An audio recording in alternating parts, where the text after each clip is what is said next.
World War II is a scar upon human race forever. World War II is supposed to have taken the lives of anywhere between 11 to 12 million people. More than 200 political prisoners were burned to death. It is not about who did it. We as human beings, that's what we do, unfortunately, till now. But what we are looking at is not going to come in the form of bombs. There's no bang-bang happening here, this happens quietly. Every responsible scientist in the world is saying by 2045, we'll be producing 40% less food on the planet and our population will be 9.2 billion people. If it goes this way, World War II will look like a small blimp, because if 40% less food means it's estimated in 6 months, about 1.5 to 1.7 billion people can die.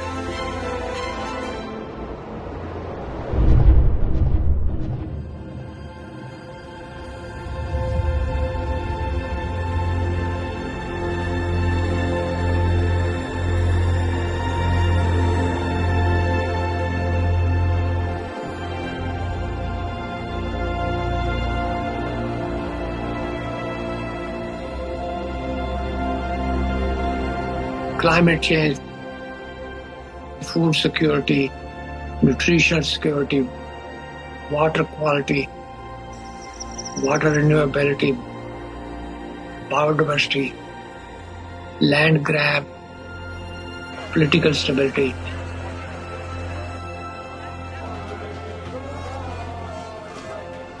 Human health, well-being, peace, prosperity. Soil is the basic of all that.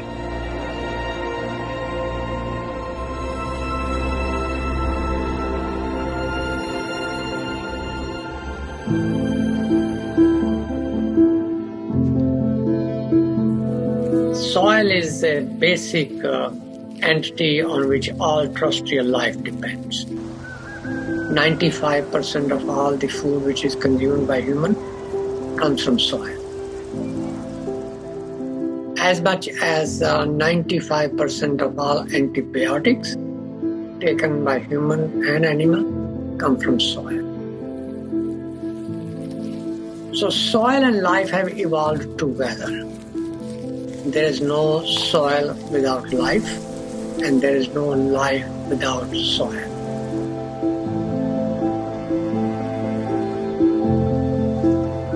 In a handful of soil, there are over 5 to 7 billion organisms. And just like how our body functions, the food that we eat, actually we cannot digest all by ourselves. We don't have the necessary enzymes and alkalines to digest this completely. Only because of the microbial gut microbes that are there, we digest food. The same is true with all the plants and trees. They cannot take the nutrients from the soil by themselves. They need the help of the microorganisms.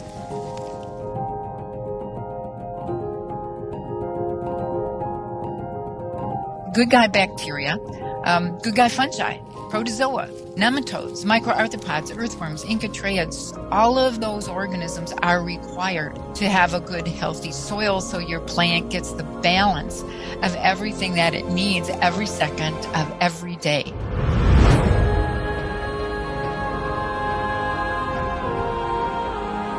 The first 15 inches, 12 to 15 inches of soil is responsible for 87% of the life on the planet, including you and me. And that today we are using machines where they're plowing almost like 12 to 14 inches deep and leaving it open to the sun. This is like we peel off our skin and stand in the sun, you know? You will be screaming. That's exactly what the land is doing. Land is screaming, but nobody's hearing. Just plowed and left open, killing all the microbial activity.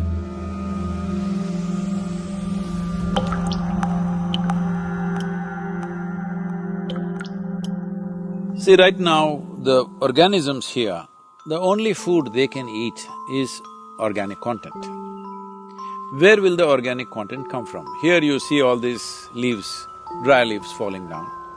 We won't pick it up nor sweep it away. We leave it like that, it'll become part of the soil. It is only the green litter from the trees and other, whether it's grass or bushes, whatever, or the animal waste, which can put organic content into the soil. In normal agricultural soil, the minimum organic content should be between 3 to 6%. The most minimum is 3%. 3% is kind of the borderline, where you've got enough diversity in the kinds of foods that are present so that all of the necessary sets of microorganisms will be able to perform their jobs. In most of the Western world, we have so destroyed sets of species of different functional groups that we're on the edge of not being able to come back from that.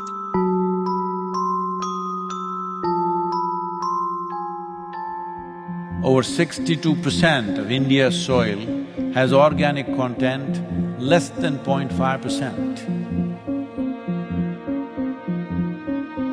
Entire southern Europe, the soil organic content is just around 1% or below. Over 50% of the topsoil in whole of United States is gone. You've heard of dinosaurs going extinct, dodos going extinct, but this is a question of soil extinction. See, this is sand.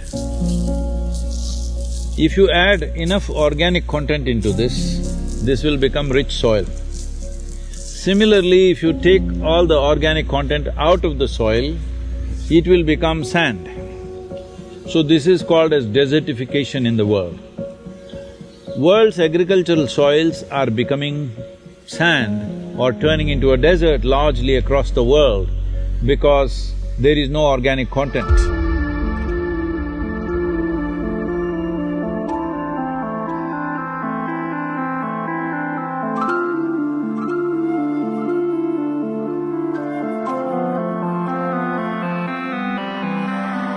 Right now, the soil that we are using is not our generation's soil. We are using up the soil of the unborn child. We have no business to do that, because soil is not our property, it's a legacy that's come to us, and it's a legacy that we should leave behind, living soil. Because once there is no richness in soil, there is no way there is richness in life.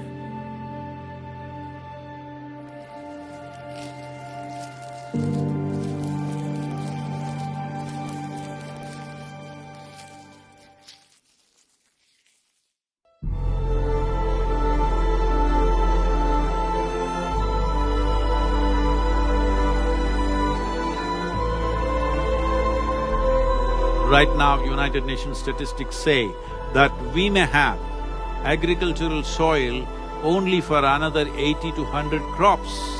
This means it is a matter of 40 to 50 years. After that, there could be severe food shortages, and getting rich organic land or soil will become the basis of battles and wars on this planet.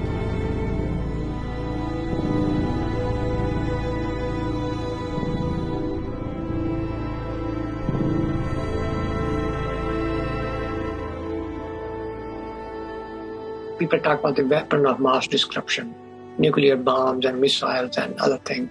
Yes, what happened in Hiroshima and Nagasaki is unforgivable, yes. We forget one of the biggest weapons of mass destruction is hunger. Malnutrition, poverty, unavailability of healthy environment. Even now, hunger-related deaths in the world are 16 to 17 every minute. That, my friend, is the weapon of mass destruction. Now, we had in December 2019, we had 690 million people globally which were hungry. Out of that, 40 million were in the United States. So, it's not just Timbuktu or some part in India or elsewhere. even in the US. I was talking to the WFP director who is from United States. He said that by 2035, there could be severe famines in Chicago and Illinois region because the soil conditions have depleted so badly, it can easily happen. Civil wars are expected. By 2035, 2040, they're expecting many civil wars within countries because not everybody in a given country will have food, so naturally there will be fights. If 40% less food in India means 40% of the people don't have food, you think they'll just get hungry and sit in a corner? No, they will do things that you can't imagine. You must understand, whole human civilizations have been built only because of the fire of the belly to fulfill this. The same fire which built human civilizations can burn the damn thing down if it is not quenched. Do not underestimate that.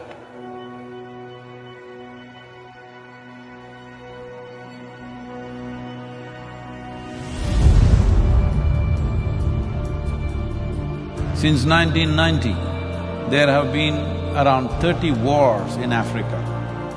27 of these wars were fought for the sake of acquiring fertile soil.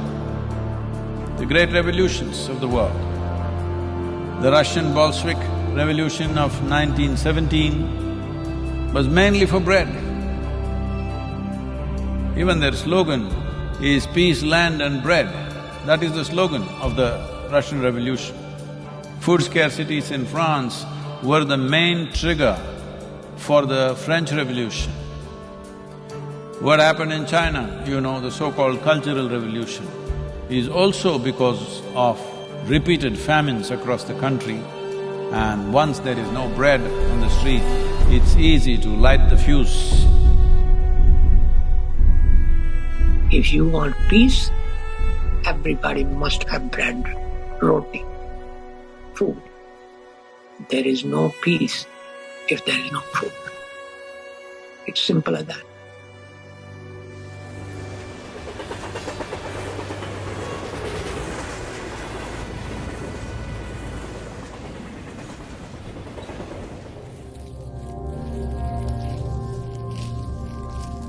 Soil is a most neglected part of the human environment. Degrading soils means losing and wasting potential food today and forever.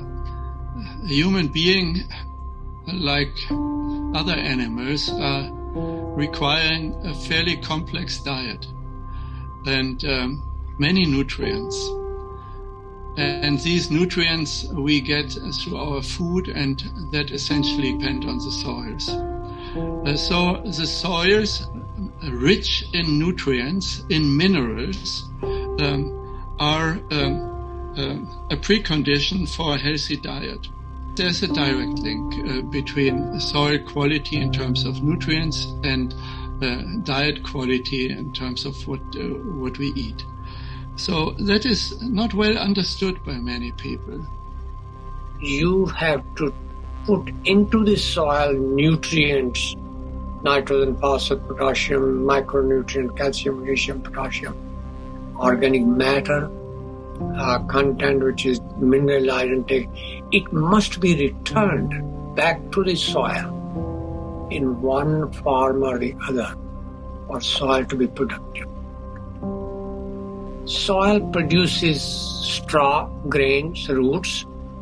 I believe that if people take the grains and return the roots and straw back to the soil, so that soil gets its share of production, that's a good thing. If you take away the straw, then soil does not get anything. So progressively soil is being degraded, depleted, devoid of the essential elements. That is when we call degradation of soil health. And when soil is degraded, people living on it are also becoming progressively miserable. The soil depletion in United States has led to 21% drop in vitamin A in all the fruits, vegetables and everything else that you're eating. 30% drop in vitamin C, 37% drop in iron levels, 27% drop in calcium levels. The things that today you all think is very healthy to eat salads and stuff, from the early 20th century, what level of nutrients they had and what they have today is only 10% left, 90% lower than what it was in early 20th century. Center for Disease Control, which is right now playing a significant role in this COVID situation, says all Americans are potassium deficient. 90% of the Americans have vitamin E deficiency, 70% have vitamin K deficiency, 52% don't have enough magnesium, 43% don't have enough vitamin A, 40% don't have enough vitamin C. This is in the most affluent nation. It simply means the food that you're eating doesn't have enough nutrients, even if you eat enough food, because soil has been destroyed like this.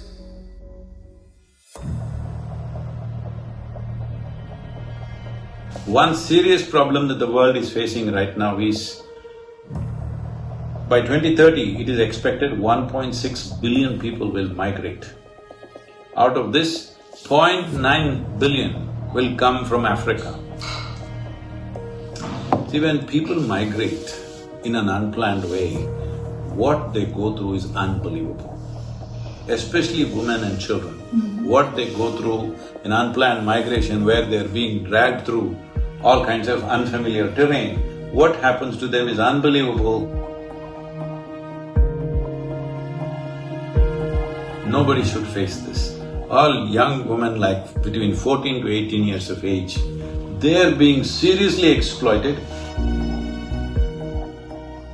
It is expected that in India, about 220 million people will move to urban centers in the next 8 to 10 years' time. Tell me, in your city, do you have place for another 20-30 million people extra? This will happen in a big way across the world.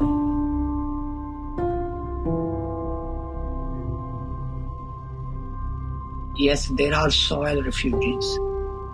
Yes, there are climate refugees. Yes, there are drought refugees. And those refugees go and knock door of other people. The US southern border is a very good example. People jumping into the Mediterranean without realizing whether they'll make it on the other side or not. It's a very good example. There are several millions of refugees in the world because the land which they grew up on cannot afford their services, their basic needs. Eventually the solution lies to make sure that the soil can support them.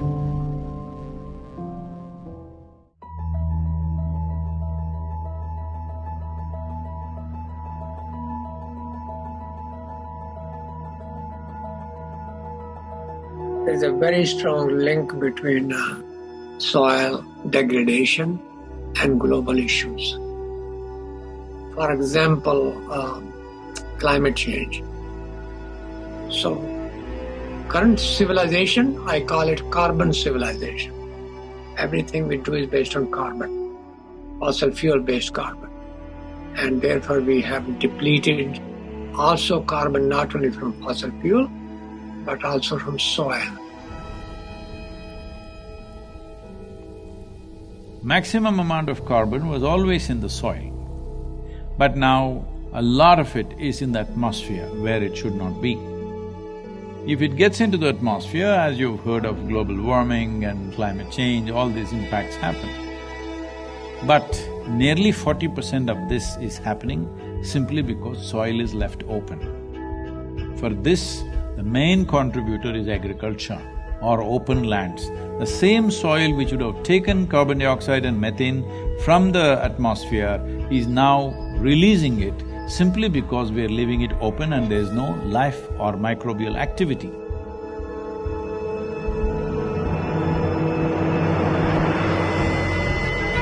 When the global mean temperature goes from 0 to 1, that's a big thing. Go from 1 to 2, it's a massive thing. Go beyond 2, you're in a disaster zone. We are now on our way to a warming of 3 degrees Celsius. And we're doing it in a blink of time. I mean, it's just this extraordinary exponential rise of temperature on Earth. But if we can take carbon dioxide from the atmosphere through plants and put it back to the soil and keep it there, then we deplete the carbon from the atmosphere and make global warming lesser serious problem. The Brazilian part of the Amazon rainforest has, according to the latest science, tipped over from being a carbon sink for thousands of years, one of the most important carbon sinks on planet Earth, to now being a carbon source. So it has already tipped over and is releasing more carbon than it's taking up. So soil has become, you know, if anything, even more important, even existential.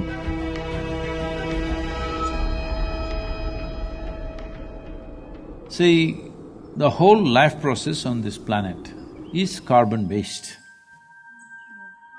So, the same goes for a blade of grass, the same goes for the coconut tree, the same goes for every other creature on this planet. Essentially carbon. Where is all this carbon coming from? The great miracle on the planet, in the process of evolution of creation on this planet, is photosynthesis. A limitless amount of energy coming there from the sun. Using that, the atmospheric carbon is absorbed and it goes through a whole series of process through millions of microbial life and gets stored in the soil. What gets stored in this way, going through 3 to 4 cycles of microbes, this gets stored up to 1,000 years minimum. We've become a geological force of change. We are at risk of destabilizing not only, you know, local ecosystems and local living conditions, but the entire planet.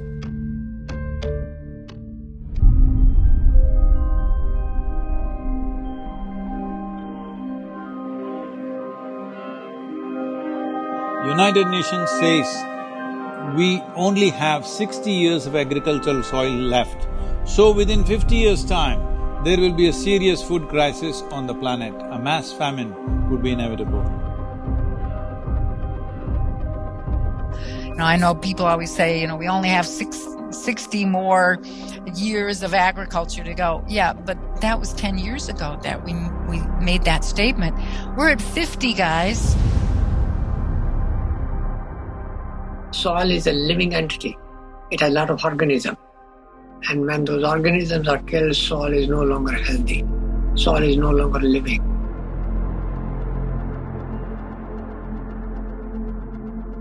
Soil cannot create the ecosystem services. When soil dies, everything else dies with it, including us.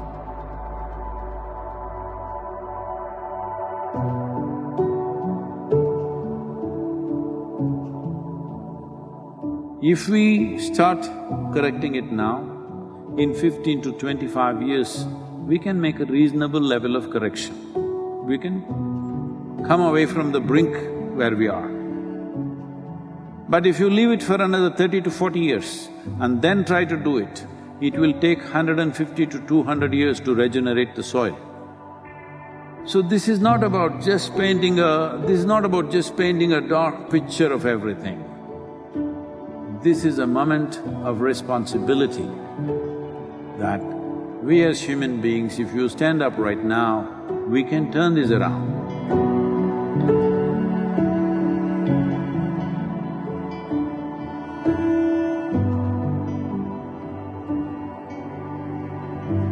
Soils is the very basis for biology and human life, but we also know that we cannot destroy nature to feed humanity, because that will threaten the stability of the planet, which means the life support for humans and all species on Earth. So we now need to be caretakers of soil. The cost of action is much lower than the cost of inaction, dealing with soil and land degradation. But it's not something which the individual farmers can do. It has to have a large regional, if not global, initiative.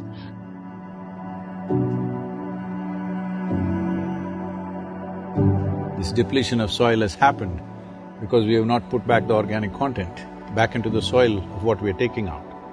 So we are seeing how to get a policy in 192 countries to make this the norm, that if you own agricultural land, minimum 3 to 6% organic content must be there by law.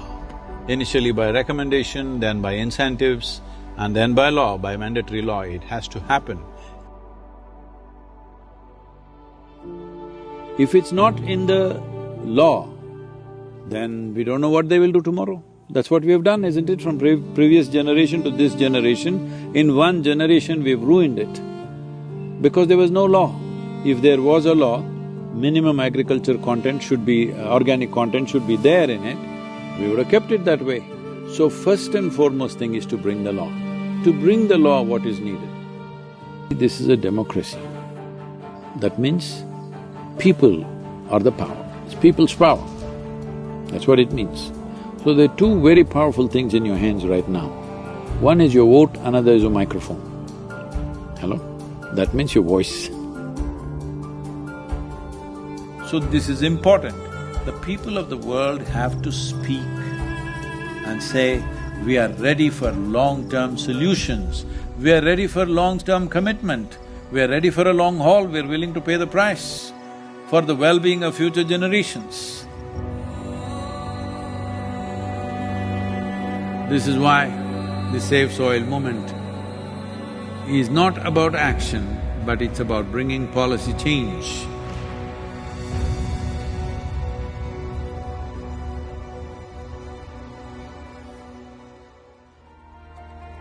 As a part of this, I'm 65 and I'm riding 30,000 kilometers across 24 nations to activate support from the citizenry. We are trying to get about 3 to 3.5 billion people to speak about soil for these 100 days. From March 21st, 100 days, we want the whole world to talk about soil. We have UNCCD as our partner. We have also signed something with the World Food Programme, and the scientists from FAO and other organizations are working with us. World Economic Forum is very much with us. Most governments have come on board. Heads of states will be flagging off this rally. Right now, that's what I'm trying to create, that if 3.5 billion people speak, this is 60% of the electorate. If 60% of the electorate speaks, there is no government which will ignore that in a democratically set up government. Each one of you should reach as many people as you can to make this happen. Many global leaders and influencers are already participating in the movement. Be a part of this and let us make it happen. For my part, as much as I can contribute. And the movement that you are taken up, I could not expect any more God's blessing than that. Sadguru, and this campaign is so important. We're going to save the soil. Do your part. And saving the soils. And our planet's future depend on it. Sadguru, save soil, my friend. Save soil, let's make it happen. GM Babula is part of the Save Soil mission. We commend you for what you're doing. That is why we are happy to sign the MOU. The science and philosophy that backs the thought behind you is tremendous. Save soil, let's make it happen. Save the soil. We know what we must do, so let's make it happen. Let's make it happen. Let's make it happen. Let's make it happen. Let's make this happen. Let us make it happen. Let's make it happen. Let's make it happen. Let's make it happen.